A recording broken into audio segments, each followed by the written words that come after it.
ازيكم عاملين ايه؟ وحشتوني. طبعا احنا اتعودنا في اليوميات بتاعتنا ان احنا بنبدأ سلسلة فهنكملها. فاحنا فتحنا في سلسلة الامثال، هنكمل بقى لحد الاخر حلقتين كده كمان، وان شاء الله باذن الله بقى ايه هنخرج على حاجات تاني متنوعة ممكن تنفع فئات تاني من المجتمع واهمهم الستات. يعني احنا ان شاء الله باذن الله الفيديوهات اللي جايه هتبقى فيديوهات لطيفه جدا وهتفيد الناس في بيوتها. خلينا بقى مكملين في السلسله بتاعه الامثله. كل مثل في الدنيا وليه حدوته.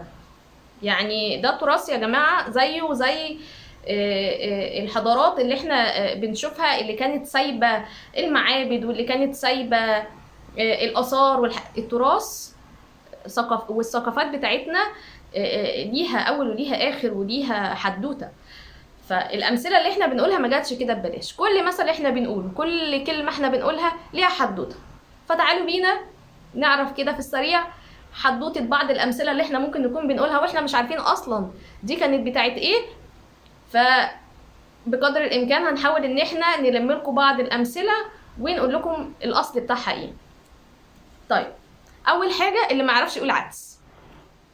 ده لما بتتقال عن حد مش عارف اي حاجه وبيفتي في اي حاجه ومش عارف اصل الموضوع، بس هو بيقول ظنونه وبيقول قراراته من غير ما يعرف اصلا الموضوع مغزاه ايه، الموضوع جواه ايه. اللي ما يعرفش يقول عدس ده بيقال ان هو كان شخص عنده محل وبيبيع عدس، وكان بيثق جدا في مراته وكان تاجر كبير، وقرر ان هو يروح يشتري البضاعه. طيب هيعمل ايه؟ فساب مراته في المحل علشان يروح يشوف بضاعته. رجع الراجل يا عيني لقى مراته بتخونه. يعمل ايه؟ طبعا اي راجل في مكانه رايح علشان يضرب الراجل اللي كان مع مراته. فالراجل طبعا من خضته جري، وهو بيجري راح وقع شوال العدس. الناس شافته من بعيد، طبعا محدش يعرف ايه اللي بيحصل جوه. فالناس لما شافته من بعيد بيجري وهو موقع شوال العدس، ففكروا ان الراجل بيجري، التاجر ده بيجري ورا الراجل ده علشان هو يا عيني سرق شويه العدس عشان ياكلهم، يا عيني جعانين. طبعا احنا في زماننا ده هتلاقي من الناس دي كتير. فوقفوا الراجل، ايه يا عم بتجري ورا الراجل ليه؟ كل ده عشان شويه عدس كان هيسرقهم عشان ياكلهم، مش يمكن جعان. فالراجل وقف، هيقول ايه؟ قال لك ايه اللي ما يعرفش يقول عدس؟ قول عدس. طيب المثل التاني بيقول لك ايه؟ اللي اختشوا ماتوا. احنا في زمن ده اللي اختشوا ماتوا الا من رحم ربي. فهو بيقول لك زمان كان في الحمامات بتاعه الدوله العثمانيه، وكتير هتلاقي بعض الامثله جايه من المكان ده عشان الدوله العثمانيه في الوقت ده كانت مهيمنه، وهي الدوله الاسلاميه اللي كانت مسيطره على العالم كله. فكان بيقول لك في حمام الستات متجمعين فيه بياخدوا الشاور بتاعهم زي دلوقتي السبا وزي الحمامات اللي هي اللي بيقولوا عليها البلدي والكلام ده. فحصل في الحمام حريق، في ستات جريت عاريات، لكن يا عيني اللي اتكسفوا هم اللي ماتوا. عشان كده بيقول لك اللي اختشوا ماتوا.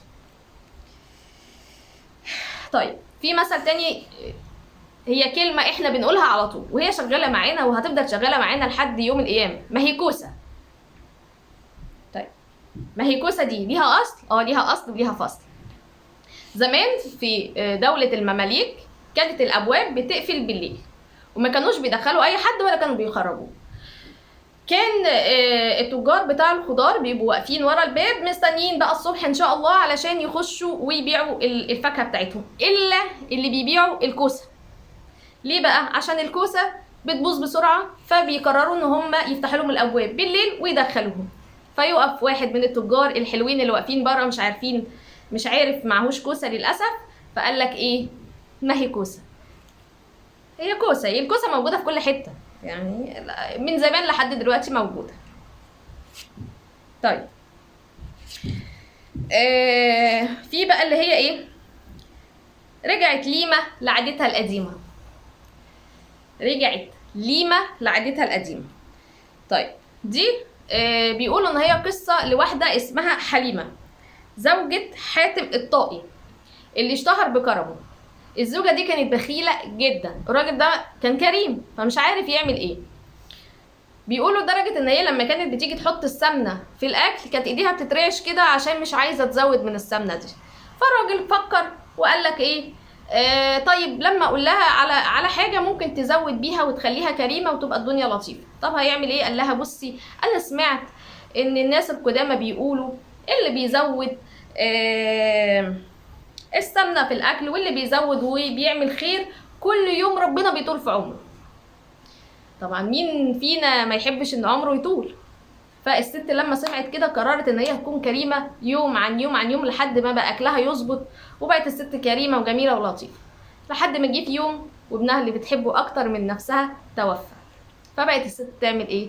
خلاص بقى هي ما بقتش عايزه الايام اللي هي هتعيش بيها، فقررت ان هي ترجع تاني تمسك تاني وما تحطش في السمنه اكل وما تبقاش كريمه علشان تنقص عمرها وتروح لابنها. فعشان كده قالك ايه؟ رجعت ليمة لعادتها القديمة.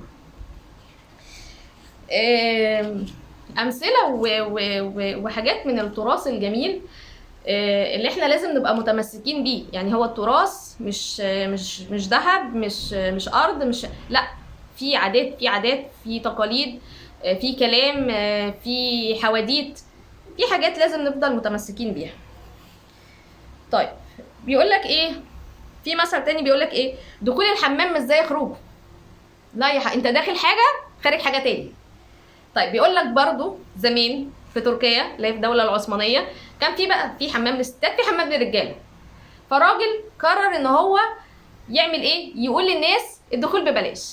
فناس كتير بقى دخلت، اي حاجه ببلاش الناس دايسه فيها، زمان دلوقتي اي حاجه. بعد ما دخلوا واستحموا والدنيا تمام جايين عشان يلبسوا هدومهم، لقى الراجل حاجز الهدوم. ليه يا عم انت مش قلت الدخول ببلاش؟ قال لك لا، عايز تاخد هدومك تدفع. يا عم ما انت قلت الدخول ببلاش. قال لك دخول الحمام مش زي خروجه. شوف انت بقى كم مره دخلت الحمام وما خرجتش منه. مواضيع كتير جدا هتلاقيها في نفس الموضوع ده. بصوا احنا انا مش عايزه ازود الفيديو عشان نقدر كلنا نستفيد، فاحنا هنروح ونرجع تاني نعمل فيديو جديد ونكمل بقيه الامثله بتاعتنا. استنوني ما تروحوش في حته.